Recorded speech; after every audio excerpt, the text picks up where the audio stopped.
do's and don'ts, what not to do with a Yamaha, and how to keep it reliable when you modify it. Alright, I learned the hard way. It's up to you how you want to learn. You want to learn from my mistakes. I've eaten 2 camshafts from not doing the right thing, not like 2 sets, and eaten all the buckets, munched them.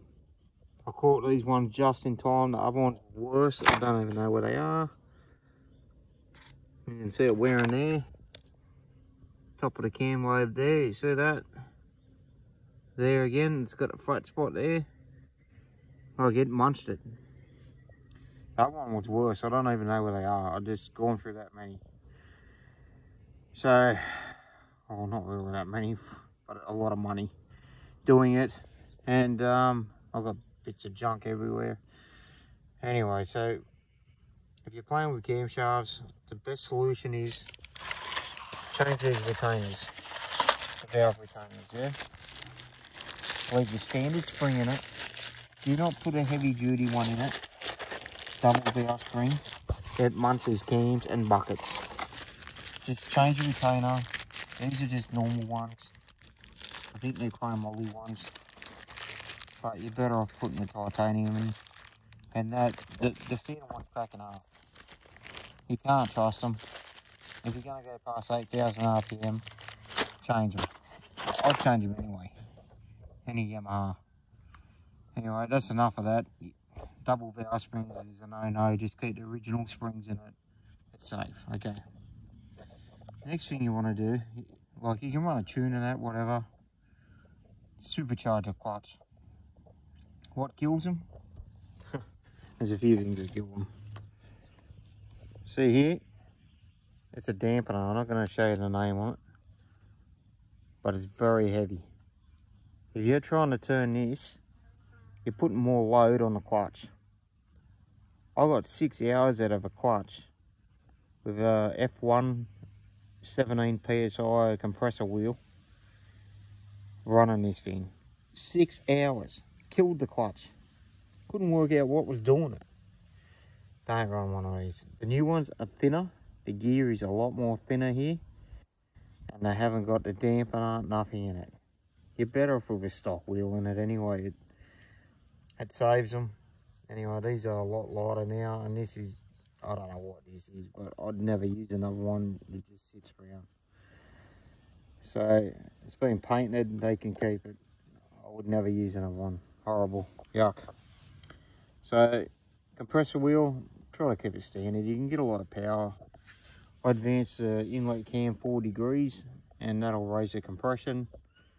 And you can still run the 13 PSI SVHO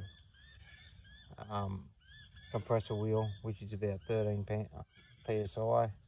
And by advancing the cam time, that'll up the compression too, and torque.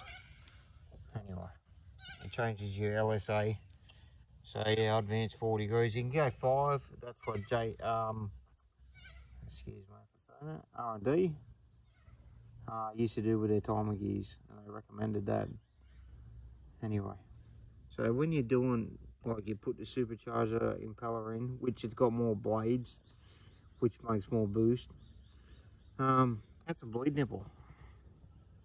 Make sure you take the coil leads off, or whatever, the connectors to the coils and the injectors, and spin the motor without that in there and get the air bubbles out. If you don't, you'll break the input shaft, like the supercharger shaft. So you want to get the air out of it. They just snap. So get the air out, and make sure you do all your clearances properly. If you don't know how to do it, get someone else to do it, but you must bleed it.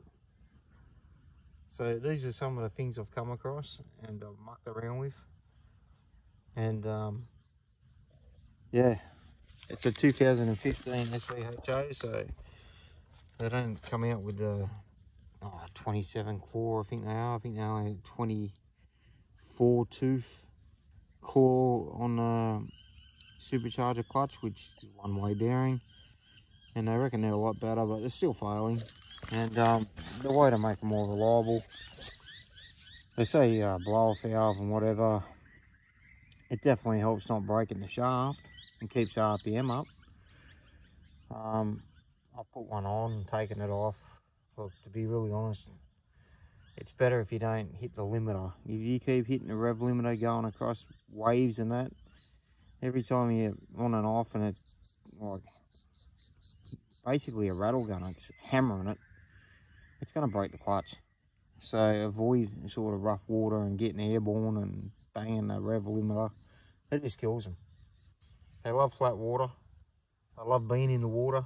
Don't let them fly too much out of the water unless you're off the throttle. And then wait until you get some traction again with the prop and go again. But bit of best advice I can give you at the moment until something gets done about it.